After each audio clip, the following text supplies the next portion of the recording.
Sir ఇక్కడ మనం చూసుకున్నట్లయితే ఇదే డిప్యూటీ సీఎం మీద పిఠాపురం మాజీ ఎమ్మెల్యే వర్మ గారు ఆయన కూడా సానుకూలంగానే లోకేష్ వైపు మాట్లాడడం జరిగింది. ఇక్కడ మనం చూసుకున్నట్లయితే వర్మ గారి పరిస్థితి ఏంటి సార్ ఇప్పుడు?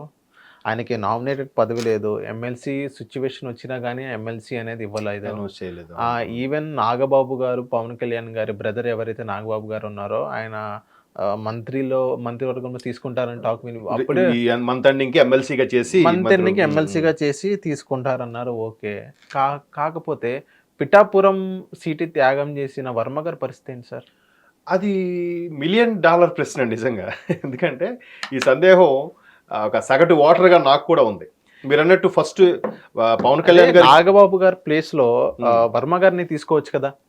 అదే ఇప్పుడు అంటే ఇక్కడ నాగబాబు గారి ప్లేస్లో వర్మ గారిని తీసుకోవచ్చు అంటే ఎలక్షన్స్ ముందు పవన్ కళ్యాణ్ గారు కూడా ఒక మాట చెప్పారు.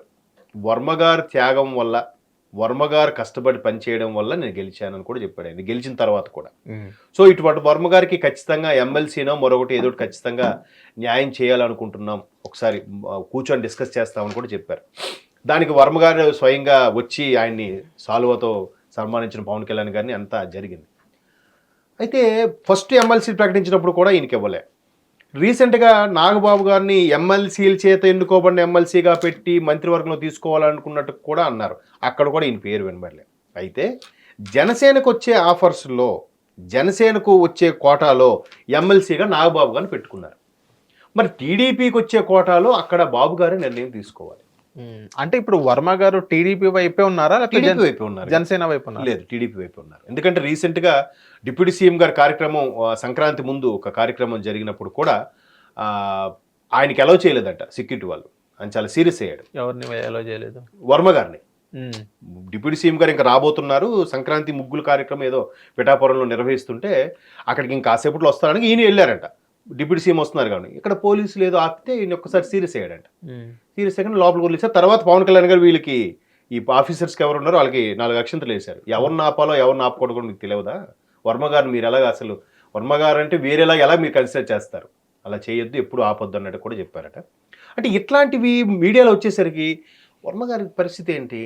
అంత మంచి దీన్ని మాజీ ఎమ్మెల్యే, ఎంతో పలుకుబడి ఉంది పిఠాపురంలో. నాకు తెలిసి ఇప్పుడు పవన్ కళ్యాణ్ గారు ఎమ్మెల్యేగా డిప్యూటీ సీఎంగా ఉన్నారు కాబట్టి నెక్స్ట్ ర్యాంక్లో ఆయన ఉంటాడేమో ప్రజాదరణ ఉన్న విషయంలో. అవును. మరి అటువంటి వ్యక్తికి అక్కడ ఎమ్మెల్సీ చెప్పలేదు. పోనీ రాజ్యసభ ఏదో ఇస్తారా అంటే అందులో నీ పేరు వినబడలేదు. ఇక్కడ నామినేటెడ్ పోస్టులకు వస్తే ఇక్కడ కూడా ఆయన పేరు ఏమి వినబడలేదు. ఈవెన్ నామినేటెడ్ పోస్ట్ ఇచ్చినట్లయితే ఆయన అగౌరవ చేసినట్టు ఉంటది అంటే అలా అనుకో. ఎందుకంటే ఇప్పుడు ఆయన ఒక ఎమ్మెల్యే సీట్ అనేది త్యాగం చేయడం జరిగింది కదా సార్, ఒక పవన్ కళ్యాణ్ గారికి. సో ఆయన టార్గెట్ ఏంటంటే ఎమ్మెల్యే సీట్ త్యాగం చేసిన వ్యక్తికి, అది కూడా పవన్ కళ్యాణ్ ఒక పెద్ద దిగ్గజంకి. సో నామినేటెడ్ పోస్ట్ అని చాలా చిన్నది.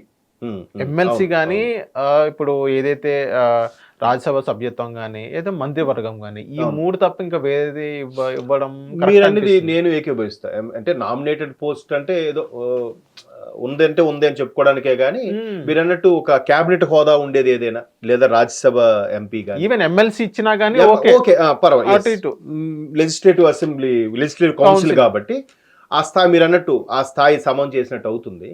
ఈవెన్ టీటీడీ చైర్మన్ విషయంలో కూడా ఆయన పేరు ఎక్కడ వినబడలేదు. అది ఆ పేరు అసలు రాలేదు. అదే అంటున్నాను నాకు. అది బిఆర్ నాయుడు గారి పేరు వినిపిస్తుంది ఎప్పటి నుంచి, అదే వినిపిస్తుంది. ఇప్పుడు చాలా టీడీపీతో సన్నిహితంగా మెలిగే మిత్రులను కూడా డిస్కస్ చేసినా కూడా మరి ఏంటో చూడాలి. బాబు గారు దావోస్ నుంచి వచ్చాక దీని మీద ఏమైనా డిస్కస్ చేయాలి. ఎందుకంటే నాగబాబు గారికి ఏదైతే మంత్రివర్గంలో చోటు దక్కబోతుందని వచ్చిన వార్తల నేపథ్యంలో ఈయనకు కూడా ఖచ్చితంగా ఆ లోపలే ఏదో ఒకటి సెట్ చేస్తారు, ఏదో ఒకటి ఒక కీలక పదవి కట్టబెట్టబోతున్నారు అన్నట్టు కూడా కొన్ని వార్తలు అయితే వినిపిస్తున్నాయి. మరి అది ఎంతవరకు వాస్తవం తెలియదు. ఎందుకంటే సీనియర్స్ అందరికి కూడా, అంటే వర్మ గారి కన్నా ఇంకా సీనియర్స్ ఎవరైతే ఉన్నారో వాళ్ళందరూ కూడా బాబు గారు చెప్పింది ఏంటంటే మీరు ఇంకా పదవుల గురించి ఆలోచించకండి, టీడీపీ పొలిట్ బ్యూరో సభ్యులుగా ఉంటూ పార్టీ బలోపేతానికి, కార్యకర్తల సంఖ్య పెంచుకోవడానికి మీరు కృషి చేయండి, పార్టీకి సంబంధించి మహానాడు ఇవన్నీ కూడా మీరే చూసుకోవాలన్నట్టుగా సీనియర్ ఎవరైతే ఉన్నారో, బాగా సీనియర్స్ పేర్లు చెప్పను, వాళ్ళందరికీ చూచాయిగా చెప్పేశారంట. సో వర్మ గారు మరీ సీనియర్ కాదు, అలాగని మరీ జూనియర్ కాదు, అంత మీరు అన్నట్టు ఆయనే చెప్పాడు కదా, పవన్ కళ్యాణ్ కాకుండా ఇంకెవరు వచ్చినా నేను ఈ సీట్ త్యాగం చేసేవాడు కాదు, పవన్ కళ్యాణ్ గారు కాబట్టే చేశానని కూడా చెప్పాడు ఆయన. సో ఖచ్చితంగా ఆయనకి న్యాయం చెయ్యాలి. అంటే నా దృష్టిలో కూడా నాగబాబు గారు ఎంత కష్టపడ్డారో జనసేనకి, ఇక్కడ పిఠాపురం సంబంధించి వర్మ గారు అంతే కష్టపడ్డారు కాబట్టి నాగబాబుతో పాటు ఈయనకు కూడా సమం చేయాలని నా అభిప్రాయం. చూద్దాం మరి, ఆశిద్దాం ఈసారి ఈ మంత్ ఎండింగ్ కల్లా. హిట్ టీవీ యాప్, ఇందులో short news, live news, entertainment shows, movies, digital magazines తో పాటు మీ జిల్లా వార్తలను కూడా ఫ్రీగా చూడొచ్చు. అంతేకాదు కేజీ నుంచి పీజీ వరకు విద్యార్థులకు స్కాలర్షిప్ కూడా అందిస్తున్నాం. ప్రతి వారం 10 మందికి లక్కీ డ్రా ద్వారా ఒక్కొక్కరికి 10,000 రూపాయలు అందిస్తున్నాం. ఇంకెందుకు ఆలస్యం, వెంటనే హిట్ టీవీ యాప్ ని డౌన్లోడ్ చేసుకుని ఫ్రీగా ఎంటర్టైన్మెంట్ పొందండి. Hit TV app. Hit TV app. Please download Hit TV app. Hit TV యాప్ని ఫ్రీగా డౌన్లోడ్ చేసుకొని ఎంజాయ్ చేయండి. మీకు నచ్చిన ఎంటర్టైన్మెంట్ కోసం హిట్ టీవీ యాప్ ని ఫ్రీగా డౌన్లోడ్ చేసుకుని ఎంజాయ్ చేయండి. హిట్ టీవీ యాప్ని డౌన్లోడ్ చేసుకుని ఆస్వాదించండి, ఆశీర్వదించండి. ఇంతమంది సెలబ్రిటీలు హిట్ టీవీ యాప్ ని డౌన్లోడ్ చేసుకోండి అని చెప్తున్నారంటే ఎంత మంచి యాప్ ఆలోచించండి. అమెరికా అమెరికా అమెరికా అమెరికాలో చదవాలనుకునే వాళ్ళకి విశ్వసనీయమైన పేరు మన శౌర్య కన్సల్టెన్సీ. UK లో 1 year masters. UK లో 1 year masters. 2 years work permit up to 5 years visa. Contact Saurya Consultancy. Contact 89851 89851.